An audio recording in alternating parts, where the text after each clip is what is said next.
Hey beauties, welcome back to my channel. Today I'm going to be testing out yet another foundation for you guys, this time from Charlotte Tilbury. I have the new Airbrush Flawless Foundation. I am going to be wearing this for 13 hours, so you will see that wear test. I'm going to demo it. I'm also going to do some shade comparisons. I didn't know which shade to get because number 4 neutral was suggested for fair skin. But when I was doing the whole Sephora shade matcher thing, it was saying this one as well as this one here, which is number 5 neutral, which they say is for medium skin. And I don't even know where I fall. Usually I like to stick with light to medium because that seems to be the most consistent. But yeah, I just went ahead and grabbed both of these because I didn't know which one to get. So you guys are going to see shade comparisons. Today I am wearing shade number 4. You're not going to see me putting this on, but that is the shade that I am currently wearing. In the wear test, I am wearing shade number 5, so just FYI. I'm going to go ahead and get into the details. You will see me applying this to my face, and then the 13-hour wear test. The Airbrush Flawless Foundation retails for $44. You're getting 1 fluid ounce of product, and it comes in 44 different shades. The bottle is really nice. It feels luxe in your hands. It's a glass bottle, and you do get a pump.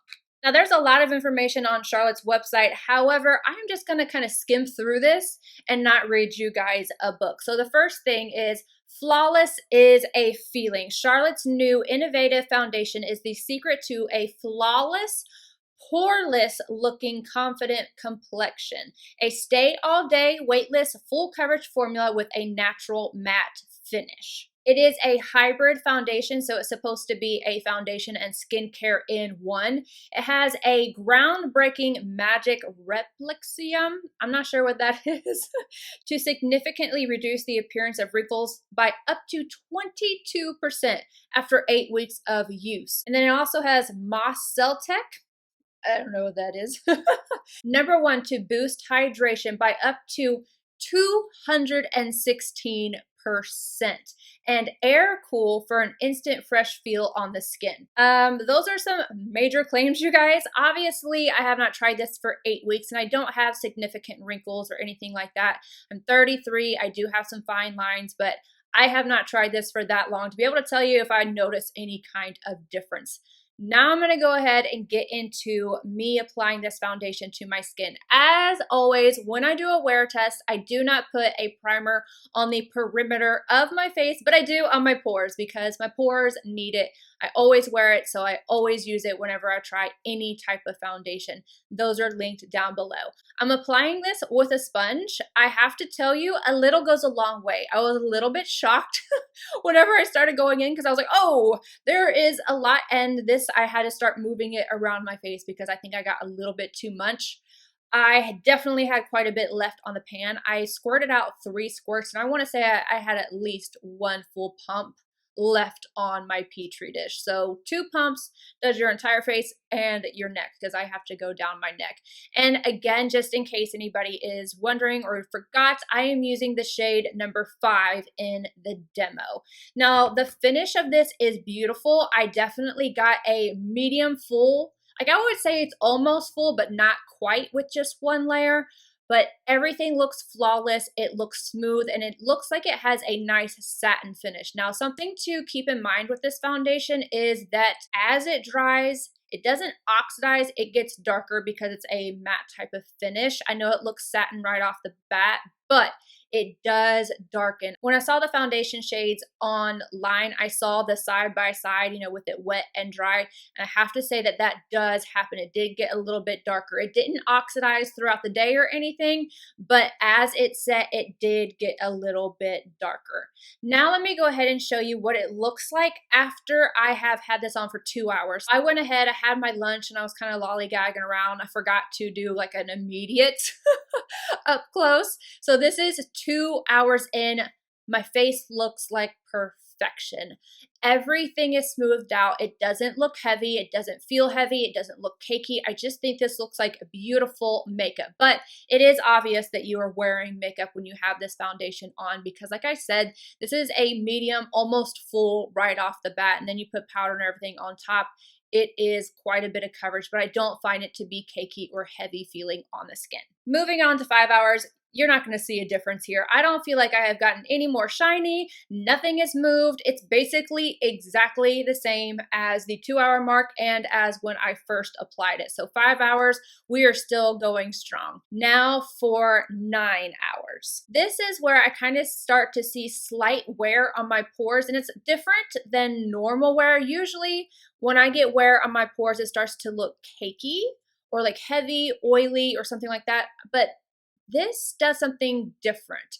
I feel like it just, my pores are noticeable. Like I can see like the little holes, but not in a cakey way. If you have pores, you know what I am talking about. Usually pore wear is it can be really ugly sometimes. It's not a good look. But for whatever reason, I'm getting pores to where I can see them, but it's still smooth. Not shiny, I'm not breaking apart anywhere. My mouth area still looks great. My cheeks still look great. At 9 hours, I am still very happy with this foundation. For the 13-hour mark, again, I am still very happy with this, but I want to mention the pore area again.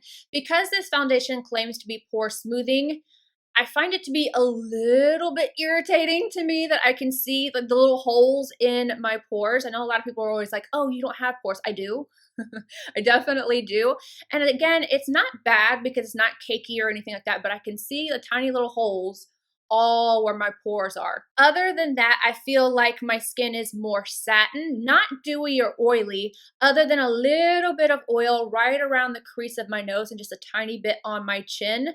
And then my smile lines have very minimal wear. Overall, I think this foundation wore very well for 13 hours. And I want to mention that this 13-hour mark was right after I did a workout inside. So I wasn't outside sweating or anything like that.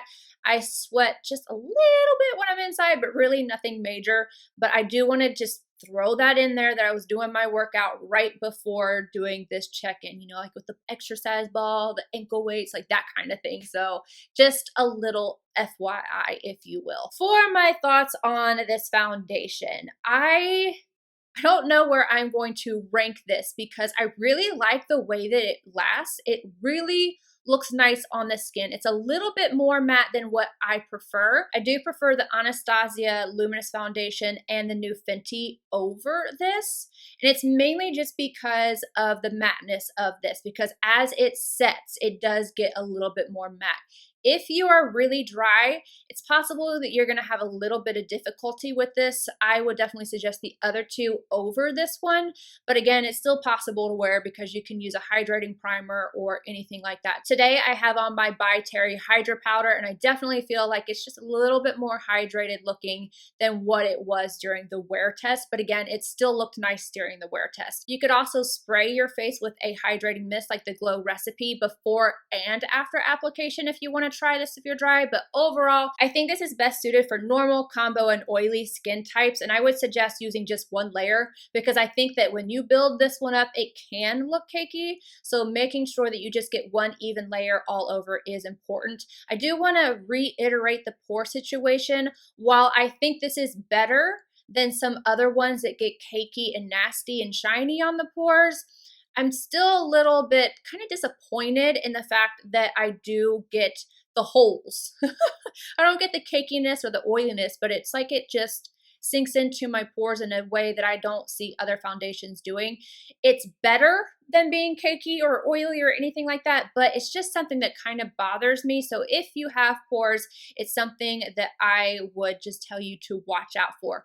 Overall, I think this foundation is beautiful, but I still, with everything that has come out, I do have some that I prefer more than this, but I still like this foundation. I would still suggest this foundation, especially if you do not have pores and especially if you are normal to combo. Before I go, I do want to speak about the colors really quickly. I feel like these are not true neutrals. Now, some of the other foundations I haven't spoken about the color in depth because I didn't feel like they were neutral, but I didn't feel like they were so far off that it was like, nah, I gotta mention it. I will update in my update video, which I am currently taking notes and working on. So you will see that very soon. So you'll be able to see where this ranks in that. These just are not neutral. The number 4 is a little bit more yellow, especially whenever it dries down. And then the number 5 goes a little bit orange. Now, let me look up this shade description for these. Number 4 is described as light peach for fair skin with neutral undertones. First off, let me tell you, this is not for fair skin. This is definitely for a light or light to medium. Fair skin, this is going to be too dark for you, especially after it does its dry down process. And I don't find this to have any type of peachy tone to it. If anything, it's kind of a neutral yellow. Now, for the one that I was wearing during the wear test, number 5, I think I forgot to mention the undertone with the number. So the last one I was speaking of is 4 neutral. Now this one is 5 neutral, and this is the one that I was wearing during the wear test. The description for this reads, warm peach for medium skin with neutral undertones. This is definitely for medium skin, so that is check. I don't necessarily, I think this one has more peach than the other one does, but I think this one can lean slightly orange. So you're gonna have to be careful with this one. Neither one of these would I really truly say are a neutral tone. So I just want to make sure and throw that out there. Anywho, I'm going to have swatches of those and then comparisons of other foundations in my collection. I hope you guys found this helpful. Let me know if you did by giving it a thumbs up. Subscribe if you're not already, and I will see you guys in my next video. Bye, guys.